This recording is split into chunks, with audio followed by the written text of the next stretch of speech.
I'm in the mood. How about some pie and custard? Food! I love it. Did you enjoy your rubber chicken dinner? Yeah? Did you like the artificial mashed potatoes that come out of a box? They're not real potatoes. Your vegetables came out of a can. And you think that's a chicken? That's a chicken that crossed the road. It was roadkill. Well, what do you get when you're a public speaker? You go on the rubber chicken circuit, and all they ever feed you is chicken. Bill, did you ever have steak on the public speaking circuit? No. I didn't think so. Did you ever have steak in Alaska? Yep. Oh, they have cows in Alaska. They don't have chickens in Alaska. Well, do you know that there are two kinds of people? And I don't mean men and women. There's the people that live to eat, and there's the people that eat to live. Guess which one I am? You want another bagel? How about some cream cheese on it? No? You didn't bring any lox to go with the cream cheese and bagels? Yeah. It's a cultural thing. Being a Jew, and my family's from Eastern Europe, what the Jews did best in Eastern Europe, do you know what that was? Eat. No, they starved. It's here they eat, because there they starved. So when they came over to America, food was plentiful. That's if they came over. So the old story is, what's all Judaism all about? They wanted to kill us. We had a war. We won. Let's celebrate and eat. The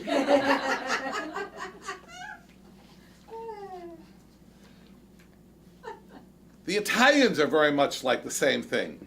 The Italians love to eat. Now, it's interesting about Italians. When you meet an Italian man and he's thin, what do you know about him? Come on, you Italians, seem to have. What do you know, Italians, not anybody else? Where's his wife? No. He's a Mitigani for a wife. No, he's a teenager. Yeah, am I right? The only thin Italian boys are teenagers. When I went to Europe in the 70s, the men that were chasing all of us, the women that were traveling, the Americans, were these boys. And when you found out how old they were 14 and 15 and 16 and 17. They weren't in their 20s, they were in their teens. Because the Italian men got married pretty early. By 2021, I think they were married.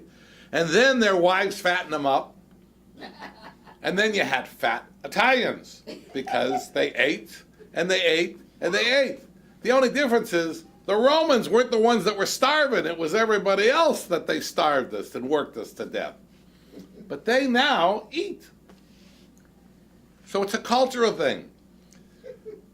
Just like an Italian, when they sit and eat, they talk. And they can't talk without food in their hands. Now a Jew, he can't talk without food in his mouth.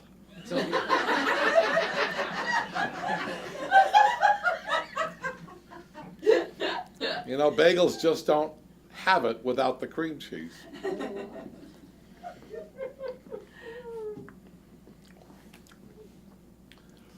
The worst thing that can happen to a Jew is he gets diabetes. You know why? You can't eat anything you want to eat. You can't eat the spaghetti. You can't eat the bagels. You can't eat the bread. Italians, you got the same problem we do. So you got to change your lifestyle. You got to become Americanized. Now, you look at Americans.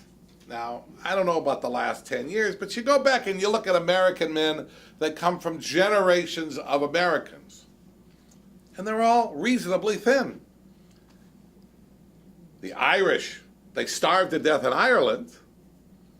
But here, they ate, but they still are reasonably thin.